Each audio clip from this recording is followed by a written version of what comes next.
गंदे शब्दों का प्रयोग करना, गंदे गंदे वीडियो देखना। बाहर दुनिया को जीतना बहुत आसान है बेटा, सबसे पहले आप अपने मन को जीतो। ऐसा क्यों हो रहा है कि तुम कुछ और करना चाह रहे हो पर दिन भर कुछ और कर रहे हो? सीधे शब्दों में आप समझो, आप अपने जीवन का जो कंट्रोल है, आप अपने जीवन का पूरा कंट्रोल एक शैतान को दे चुके हो। कलयुग के अंदर आप देखो, जितनी भी बुरी शक्तियां हैं वो अब दिखाई नहीं पड़ती। आप जीवन में सफल होना चाहते हो, इसका जवाब हाँ है या ना है। ऐसे राक्षस हैं जो आपकी जिंदगी आपसे लेना चाहते हैं, ऐसे राक्षस हैं जो आपका लक्ष्य, आपका सपना, आपकी सोच, आपका परिवार, आपका भविष्य सब आपसे छीनना चाहता है। जो आपका मन होता है ना, वो बहुत चंचल होता है, और आपका मन ऐसा होता है जैसा एक नवजीवित पशु हो। जो छोटा सा घोड़ा पैदा होता है ना, वो इधर उधर भागता रहता है, उसे सही दिशा नहीं मिलती है, और उसे लगातार सिखाया जाता है कि तुझे सीधे दौड़ना है, जब बाधा आएगी तो तुझे कूदना होगा, पर वो घोड़ा सीख नहीं पाता, वो इधर उधर भागता रहता है। जिस तरह से एक नवजात पशु का दिमाग होता है ना कि इधर उधर भागता रहता है, ठीक वैसे ही आपका मन होता है। आप देखो, जितने भी लोग सबसे ज्यादा महान बने हैं, उन्होंने अपनी इंद्रियों पे काबू किया है, अपने मन पे काबू किया है।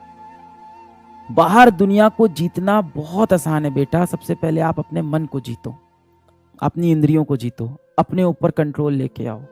जब तक आपके जीवन का कंट्रोल दुनिया के पास है, तब तक आप कुछ नहीं कर पाओगे। सबसे पहले अपनी लाइफ का कंट्रोल लो, take back the control of your life. ऐसा क्यों हो रहा है कि तुम कुछ और करना चाह रहे हो पर दिन भर कुछ और कर रहे हो? आज इस क्लास में जितने भी बच्चे हैं, सब यही चाहते होंगे कि जीवन में वो सफल हो, डॉक्टर बने, क्योंकि ये बैच में डॉक्टर बनने की पढ़ाई हो रही है। पर ऐसा क्या है कि आप दिन भर वो काम कर ही नहीं रहे हो जिससे आपको आपका लक्ष्य मिले? सीधे शब्दों में आप समझो, आप अपने जीवन का जो कंट्रोल है, आप अपने जीवन का पूरा कंट्रोल एक शैतान को दे चुके हो, जो अपने हिसाब से आपके जीवन को चला रहा है। अगर सच में तुम्हें जीवन में सफल होना है, और अपने माँ बाप के लिए क्यों, अपने लिए जीवन में कुछ करना है, अपना नाम बनाना है, अगर अपना नाम रोशन करना है। मैंने एक दिन कहा था कि माँ बाप नाम रख देते हैं, पर नाम बनाना बेटे या बेटी का काम होता है।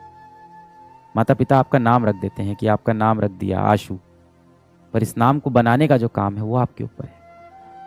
अगर आप सच में अपना नाम बनाना चाहते हो, अगर आपके सच में दिल में ये इच्छा है कि आप जीवन में कुछ बड़ा करोगे, तो आप दिन भर ऐसा कर क्यों नहीं पा रहे हो? आप फंस क्यों गए हो? पुराने समय में क्या होता था कि जो राक्षस होता था, जो दुश्मन होता था, जो शैतान होता था, वो सामने दिखाई पड़ता था।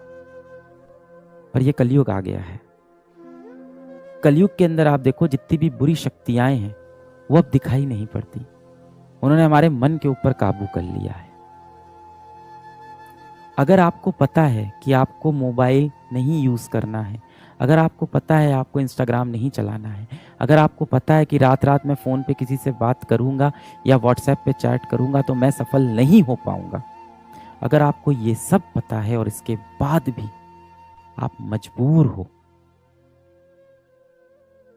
आपके पास अपने जीवन का कंट्रोल नहीं है, तो जाहिर सी बात है कोई तो शैतान है जो दिखाई नहीं पड़ रहा है। कोई साइंस नहीं लगेगी इतनी बात पता लगाने में, कोई साइंस नहीं लगेगी। आप जीवन में सफल होना चाहते हो, इसका जवाब हाँ है या ना है। आप जीवन में सफल होना चाहते हो, इसका जवाब हाँ है या ना है। आप अपने माता पिता को एक अच्छी जिंदगी देना चाहते हो, इसका जवाब हाँ है या ना है। आप एक अच्छा घर खरीदना चाहते हो, इसका जवाब हाँ है या ना है। आप देश में हर किसी की सेवा करना चाहते हो, इसका जवाब हाँ है या ना है। आप एक अच्छे व्यक्ति बनना चाहते हो, इसका जवाब हाँ है या ना है। इन सभी का जवाब हाँ है, पर आप कर नहीं पा रहे हो, क्योंकि परेशानी सच में बड़ी है।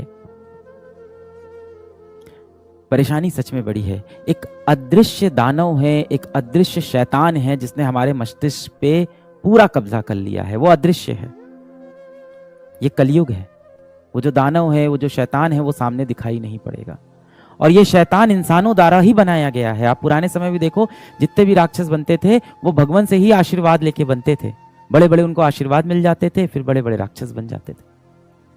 जितने भी बड़े आप राक्षस देखो, उन सभी को किसी न किसी भगवान ने ही आशीर्वाद दिया होता है। आज के समय में जो कलयुग के राक्षस हैं, उसको इंसान ने बनाया है। ऐसे राक्षस हैं जो आपका समय आपसे लेना चाहते हैं, ऐसे राक्षस हैं जो आपकी जिंदगी आपसे लेना चाहते हैं, ऐसे राक्षस हैं जो आपका लक्ष्य, आपका सपना, आपकी सोच, आपका परिवार, आपका भविष्य सब आपसे छीनना चाहता है। वो राक्षस आपके मोबाइल फोन के अंदर है।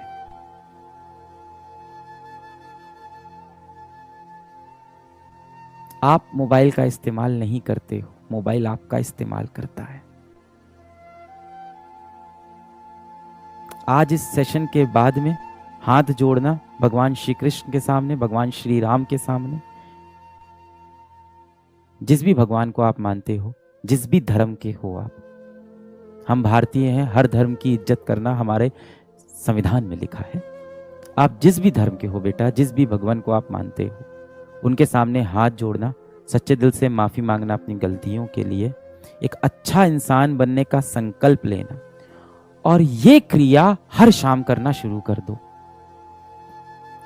अभी हुआ क्या ना कि कलयुग के अंदर क्या हुआ कि पढ़ाई के नाम पे भगवान पे विश्वास ना करने को पढ़ाई समझने लगे लोग, कूल समझने लगे, अपने आप को एजुकेटेड समझने लगे लोग। माँ बाप से बदतमीजी से बात करने को एजुकेटेड समझने लगे हैं लोग।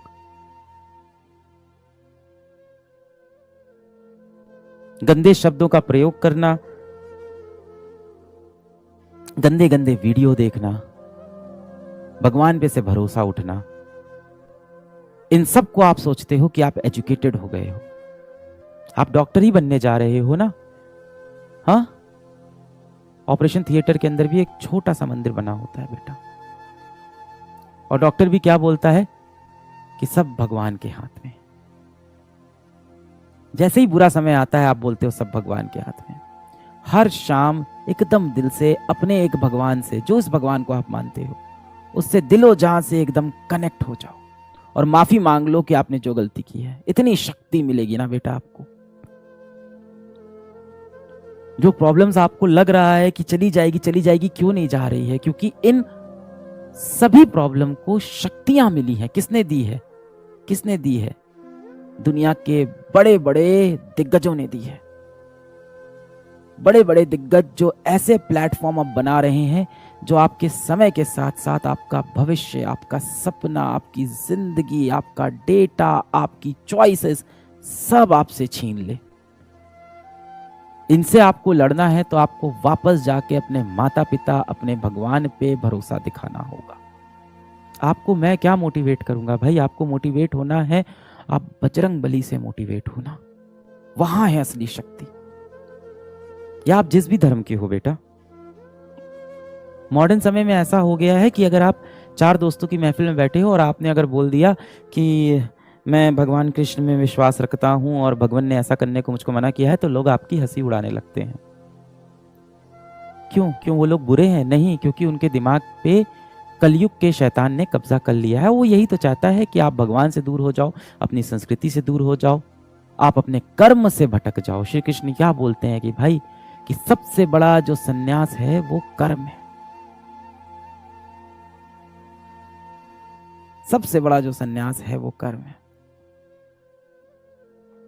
आप गीता में जाना, अध्याय 18 है, और अध्याय 18 का अगर आप देखोगे तो टाइटल है सन्यास। सन्यास के ऊपर है पूरा। और अगर मैं आपको संक्षेप में बताऊं, अगर आप सोचते हो कि पहाड़ पे चले जाना और सब कुछ त्याग देना सन्यास है, भगवान श्री कृष्ण ने ये बिल्कुल नहीं बोला। भगवान श्री कृष्ण ने बोला है कि सर्व कर्म फलम त्यागम परुष त्यागम विकक्षणा, कि जो सारे कर्म के फलों को त्याग दे वो सबसे ज्यादा विकक्षणाज है, मतलब सबसे इंटेलिजेंट लोग हैं, वो सबसे बड़े बुद्धिजीवी हैं वो लोग। पर कर्म को त्यागने वाले बुद्धिजीवी नहीं होते। अपनी जड़ों को वापस मजबूत करो, अपने सच्चे दोस्तों को खोजो। सच्चा दोस्त कैसे पहचान में आएगा? वही आपका सच्चा दोस्त है जो आपके पैर पकड़ के आपको नीचे ना खींच रहा हो, आपका सच्चा दोस्त वही है जो आपके टूटे हुए पंख को आपके शरीर से वापस लगा रहा हो और आपकी उड़ने में मदद कर रहा हो। अब अगर वो दोस्त आपके लिए बहुत हंसी मजाक वाले रील्स आपको नहीं शेयर करता है, वो दोस्त अगर देखने में कूल नहीं दिखता है, कोई बात नहीं बेटा, ये चीजें जीवन में मायने नहीं रखती हैं। आपका सच्चा दोस्त वही है जो आपको आगे बढ़ने के लिए लगातार प्रेरणा दे रहा है। आपका सच्चा दोस्त वही है जो आपको बोल रहा है लगातार कि आप गलत कर रहे हो, इस तरह से आप जीवन में सही दिशा में नहीं जाओगे। और हमारी ये आदत होती है कि जो भी व्यक्ति हमारे बारे में बुरा बोलता है, हमें क्रिटिसाइज करता है, मुझसे दूर होना स्टार्ट कर देते हैं। हो सकता हो वो आपका बहुत सच्चा मित्र हो और इसीलिए आपकी बुराई कर रहा हो और आपने उससे बात करना ही छोड़ दिया। अपनी जड़ों को वापस मजबूत करो, ये सारी दिक्कतें वहीं से हल होंगी। आप सब तो डॉक्टर बनने वाले हो ना, बताओ कोई इंसान बीमार कैसे ना पड़े? बताओ हमें बीमारियां क्यों होती है? मैं बहुत बेसिक सवाल पूछ रहा हूं, आप सब तो डॉक्टर बनोगे। हम सबको बड़ी बड़ी बीमारियां से बचना है तो हम क्या करें? क्या बोलते हैं उसको? अपनी इम्यूनिटी को स्ट्रांग करें, है ना। हमारे जो शरीर के अंदर रक्षा होती है, जो हमारा शरीर खुद की रक्षा करता है, उस सिस्टम को हम और ज्यादा मजबूत कर लें, अपनी इम्यूनिटी को स्ट्रांग करें। दवा खाने से तो लोग सही नहीं होते, आपको भी पता है। तभी तो बोला जाता है prevention is better than cure. दवा खाना तो मजबूरी हो गई क्योंकि बीमारी शरीर में प्रवेश कर चुकी है। अपनी इम्यूनिटी स्ट्रांग करें। अब आप मुझसे आके रोज टैबलेट मांग रहे हो कि सर कुछ दवा दे दो जिससे मेरा ये सारी बुरी आदतें मेरी जीवन की छूट जाएं और मैं एक बहुत अच्छा व्यक्ति बन जाऊं और जीवन में सफल हो जाऊं। तो मैं आपको दवा दे दूंगा। दवा का असर क्या होता है? कितने दिन रहता है? 1 दिन, 2 दिन, 1 हफ्ता, 1 महीना। फिर क्या है? अंदर से अगर आपकी इम्यूनिटी स्ट्रांग नहीं है तो अगली बार फिर वो बीमारी आपको पकड़ लेगी। इस टाइम तो इतनी बीमारी फैली हुई है, मानसिक रोग, डिप्रेशन, इतनी बड़ी बीमारी इस समय फैली हुई है, हर तरफ लोग डिप्रेस्ड हैं। अपने लिए आपके पास समय ही नहीं है। रात में 3 बजे सोते हो, सुबह 12 बजे उठते हो, दिन भर पढ़ने की कोशिश करते हो, पढ़ाई में मन लगता नहीं है, आंख के नीचे गड्ढा हो गया है, अंदर से आंखें लाल हो गई हैं। घर में माता पिता बात करते हैं तो चिढ़ होती है कि क्या बात करें इनसे। पूरे समय लगता है कि पढ़ने का समय नहीं है और जब पढ़ने बैठो तो पढ़ने का मन नहीं करता है। पढ़ने बैठो तो मोबाइल हाथ में लेके चलाने का मन होता है, मोबाइल चलाओ तो पूरे समय अपने अंदर से गिल्ट होता है कि मैं क्यों मोबाइल चला रहा हूं, चलो मैं पढ़ाई कर लूं। मैं आपको टैबलेट दे दूं तो टैबलेट से आपकी जो बीमारी है वो 1 दिन, 2 दिन, 1 महीने के लिए सही होगी। जड़ से खुद को सही करना है। अपनी इम्यूनिटी स्ट्रांग करो, अपनी जड़ें मजबूत करो, अपने सिद्धांत मजबूत करो कि अभी तो कलयुग आने वाला है और भयानक भीषण कलयुग आने वाला है। आगे जो भीषण कलयुग आने वाला है जिसमें आर्टिफिशियल इंटेलिजेंस आपके सामने आने वाला है, वो तो आपको आपके लक्ष्य से पूरी तरह से भटका देगा। मान लो किसी इंसान को बॉडी बनानी है तो 2 तरीका होता है, आपने भी सुना होगा, मैंने भी इंटरनेट पे ही सुना है बॉडी बनाने का। एक तो होता है आप अखाड़े में जाओ, वजन उठाओ, है ना, आप खेत में जाओ, हल चलाओ, ये सब तरीके होते हैं अच्छा मजबूत शरीर बनाने का। या कई लोग जिम जाते हैं, वो भी ठीक है, जिसके पास जो सुविधा है। और दूसरा तरीका होता है दवाएं ले लो, स्टेरॉइड ले लो। आपको पता है ना, दूसरे तरीके से इंसान मजबूत नहीं बनता है, पहला ही तरीका है और वो कठिन होता है। जिन लोगों के आप देखते हो शरीर इतने मजबूत होते हैं, वो 1 दिन, 1 रात, 1 महीने में नहीं बनते, सालों की तपस्या से बनते हैं। अब आप जीवन में जो बनना चाह रहे हो उसके लिए अब आपको तपस्वी बनना पड़ेगा। और ये मैं मानता हूं कि आपका समय मुझसे ज्यादा मुश्किल है। मेरा समय आसान था, हमारे समय में इतने शैतान नहीं थे। जब मैं बच्चा था तब हमारे पर्यावरण में इतने शैतान नहीं थे, इतनी बुरी शक्तियां नहीं थी, हम फिर भी अपने लक्ष्य को साध सकते थे, इतने डिस्ट्रैक्शन नहीं थे। अब बहुत डिस्ट्रैक्शन है। You are a generation that is cursed with technology and the only solution to fight with this technology is to get back to your roots.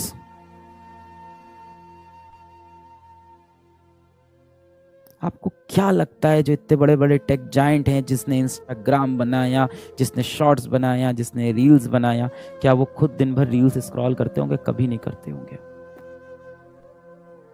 आपको क्या लगता है जो लोग वेब सीरीज बनाते हैं, ओटीटी प्लेटफॉर्म बनाते हैं, वो कभी उन पे अपनी खुद की मूवीज देखते होंगे? कभी नहीं देखते होंगे। पूरे टाइम ये देखते हैं कि हमने मासूम जनता को पकड़ के अपना कंटेंट दिखाया कि नहीं दिखाया।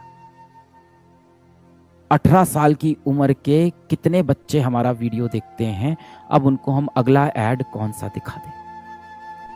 और किस तरह से हम मार्केट में एक वेंडर के पास जाएं और उससे बोलें, या एक कंपनी के पास जाएं और बोलें कि 18 से 20 वर्ष की आयु के हमारे पास 2 लाख बच्चे हैं जो रोज आके हमारे प्लेटफॉर्म पर मूवीज देखते हैं और लगभग 15 मिनट अपने दिन का यहीं पे व्यतीत करते हैं। क्या आपको उन बच्चों को कुछ बेचना है? अच्छा, एक मोबाइल फोन बेचना है? अच्छा, कुछ किताबें बेचनी है? अच्छा, आपको उनको कुछ खिलौने बेचने हैं? आओ ऐड कर दो। दुनिया बहुत बड़ी है। अगर आप प्रॉब्लम को सही में सॉल्व करना चाहते हो तो अब आपको इस दिशा में सोचना पड़ेगा, रूट्स पे वापस आना पड़ेगा।